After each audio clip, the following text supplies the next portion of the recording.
తెలంగాణ ప్రజలకు bumper offer. అబ్బా ఏంటని ఆలోచిస్తురా? ఏంది కొంపదీసి మహిళలకు 2500 రూపాయలు ఇస్తున్నారా? లేకపోతే తులం బంగారం ఏమని ఇవ్వబోతున్నారా? లేకపోతే 4000 పెన్షన్ ఇవ్వబోతున్నారా? కాకపోతే ఇంకా బాకీ ఉన్నారు కదా, ఆల్మోస్ట్ ఒక 30-40% అవుతుంటారు కదా, రుణమాఫీ కాలేదు కదా, ఆ పైసలు ఏమన్నా రిలీజ్ చేస్తారా అని అనుకుంటున్నారా? అలా అనుకుంటే కనుక మీరు పప్పులో కాలేసినట్టే. ఏంటో తెలుసా మీకు బంపర్ ఆఫర్? ఇక నుంచి కరెంటు ఛార్జీల మోత మోగనుంది. అంటే ఇది షాక్ కదా అంటారు కదా, ముందు బంపర్ ఆఫర్ అని చెప్పి, ఎందుకంటే వాళ్ళు ఇచ్చేవన్నీ షాకులన్నీ కూడా ఆఫర్ల కిందనే ఇస్తుంటారు అన్నట్టు. సో భయంకరమైన షాక్ కొట్టబోతుంది. ఎంత?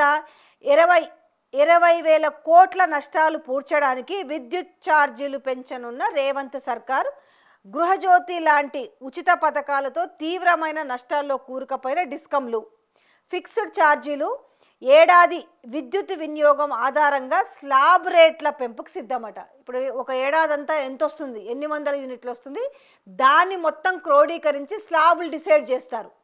ఇంతకుముందు ఏం చేసేదంటే యూనిట్లు నెల వైజ్గా 100 యూనిట్లు దాటితే ఇంత ఛార్జు, 200 యూనిట్లు దాటితే ఇంత ఛార్జ్ అవుతుంది కదా. ఈసారి ఏం చేస్తారంటే ఓవరాల్గా ఇయర్ మొత్తం కూడా, సంవత్సరం మొత్తం కలిపి వచ్చిన దాన్ని చేసి దాని ఆధారంగా మీరు ఎంత వినియోగించారు సంవత్సరానికి, దాని ఆధారంగా స్లాబ్ రేట్లు డిసైడ్ చేస్తారు. అంటే భారీగా ఇప్పుడు కొంచెం స్థానిక సంస్థలు ఎలక్షన్స్ ఉన్నాయి కాబట్టి కొంచెం ఉంది, వచ్చే ఆర్థిక సంవత్సరం నుంచి కొత్త ఛార్జీలు అమల్లోకి వస్తాయి. Very soon, 1 month. అయితే కిలోవాట్కి 50 ఫిక్స్డ్ ఛార్జీలు పెంచాలని ఈఆర్సీకి ప్రతిపాదించిన డిస్కంలట.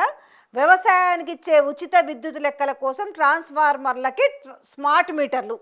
అప్పుడు గతంలో అసలు నేను చచ్చినా కూడా పెట్టని అని చెప్పేసి కేసీఆర్ చెప్పింది కదా. సో ఇప్పుడు ఏంటంటే స్మార్ట్ మీటర్లు, వ్యవసాయానికి కూడా ఉచిత కరెంటు ఉండే ప్రసక్తి ఏం కనిపిస్తలేదు.